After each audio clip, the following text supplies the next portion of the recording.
এখন আমাদের কাছে বক্তব্য রাখেন আজকের সভাপতি জনাব রেবেকা সুলতানা জর্না ম্যাডামকে কথা বলার জন্য বিনীত কথা জানাতে জানাচ্ছি।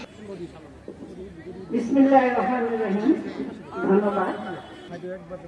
আজকে পাবলিক স্কুলের সংবর্ধনা অনুষ্ঠান এবং বার্ষিক ফলাফল অনুষ্ঠানে মন্ডলী সামনে উপবিষ্ট আছেন সম্মানিত অভিভাবক অভিভাবকবৃন্দ, উপস্থিত আছেন যাদেরকে নিয়ে আজকে এই আলোচনা, যাদেরকে নিয়ে পারফেক্ট পাবলিক স্কুল উত্তরোত্তর এগিয়ে যাচ্ছে সেই ছোট্ট সোনামণিরা সবাইকে নতুন ছুঁই মানে তাপ ফেলে রেখেছে অর্ধেক সেই নববর্ষে শুভেচ্ছা পারফেক্ট পাবলিক স্কুলের পক্ষ থেকে নববর্ষের আগাম শুভেচ্ছা ও অভিনন্দন জ্ঞাপন করে আজকে সংক্ষিপ্ত বক্তব্য দিব আপনাদের মাঝে। সবাইকে আসসালামু আলাইকুম। পারফেক্ট পাবলিক স্কুল প্রতিষ্ঠিত হয়েছে প্রায় 16 সাল থেকে আজকে 25 সাল।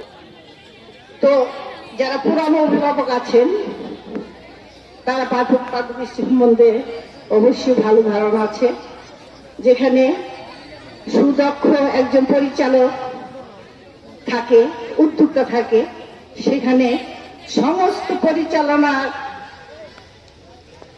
ইয়েতে যারা থাকেন সবাই কিন্তু দক্ষ হয়। তো আমার পারফেক্ট পাবলিক স্কুলের নামকরণ অনুসারে পারফেক্ট, সব দিক দিয়েই পারফেক্ট। স্টুডেন্ট বলেন, শিক্ষক বলেন, অভিভাবক বলেন, সবাই পারফেক্ট। আজকে যদি আপনারা এই পারফেক্ট পাবলিক স্কুলে সহযোগিতা না করতেন তাহলে হয়তো আমরা আমার পরিচালকের যে স্বপ্ন ছিল সেই স্বপ্নে এগোতে পারতাম। আমারও ছিল স্বপ্ন, আমিও ভাবে এই পারফেক্ট স্কুলের সাথে জড়িত, এখনো আছি ইনশাল্লাহ। বাকি যতদিন দাঁড়ানোর মতো ক্ষমতায় এতদিন থাকবো ইনশাল্লাহ আপনাদের দোয়া আল্লাহর রহমতে।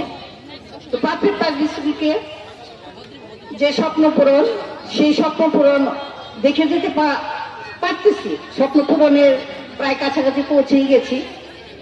তো আমাদের পরিচালক যেহেতু এখানে প্রথম কেজি থেকে শুরু করে হাই সেশন পর্যন্ত, তারপর আল্লাহর রহমতে কলেজ পর্যন্ত তিনি হাত দিয়েছেন, তাহলে বুঝতেই পারেন অবশ্যই আমরা সাকসেসফুল হব ইনশাল্লাহ।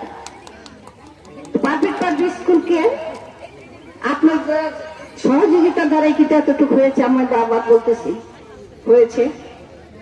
সেখানে এই কর্মদক্ষ শিক্ষক মন্ডলী অক্লান্ত পরিশ্রমের মাধ্যমে, যেখানে স্বেচ্ছাসেবক সবাই কিন্তু দিয়ে যাচ্ছে, আমি মনে করবো এখানে কোনো টাকা পয়সা লোভে কোনো শিক্ষক আসে নাই। নকলা এলাকাবাসীর জন্য যারা দূর দূরান্ত ওই বাচ্চাদের নিয়ে উচ্চ আশাকে নিয়ে মানসিক কোচিং করাতে যান, বাচ্চাদের ভালো স্কুলে পড়াতে চান, এই স্বপ্ন নিয়েই কিন্তু পারফেক্ট পাবলিক স্কুল গঠিত হয়েছে। যে আমাদের অনেকেরই অসচ্ছলতা আছে, সচ্ছলতা নাই, কারো সামর্থ্য নাই যে ময়মনসিংহ বাসা ভাড়া করে আমার সন্তানকে লেখাপড়া করাবো।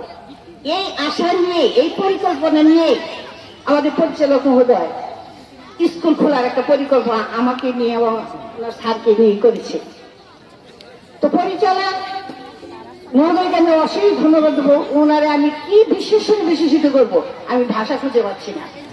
ওনার যে গুণাবলী, ওনার যে দক্ষতা, উনি যে পরিশ্রম করে যাচ্ছেন, যে পরিশ্রম করতে পারেন সবার দ্বারাই সম্ভব না। যে এই যুগে যে বেশি পরিশ্রম করবে, আশা থাকবে, স্বপ্ন থাকবে, তারাই সাকসেসফুল হতে পারবে। তো বেশি কথা বলবো, অনেক কথা বলা হয়তো থাকে, বলতে চাই কিন্তু সময় বলতে পারি না। তবে আজকে আমি অভিভাবক বৃন্দদের শুধু 2টা কথা বলবো, আর কিছু আমার প্রান্তীয় ছাত্রদের জন্য কিছু কথা বলবো। প্রধান শিক্ষক বলে গেছেন, বাচ্চারা যে পড়াটাকে অন্যায় না ভাবে, পড়াশোনাকে যেন সে আনন্দের সাথে গ্রহণ করে, সেইভাবেই আপনাদের গড়ে তুলতে হবে। এটা আমার বিশেষ অনুরোধ আপনাদের কাছে।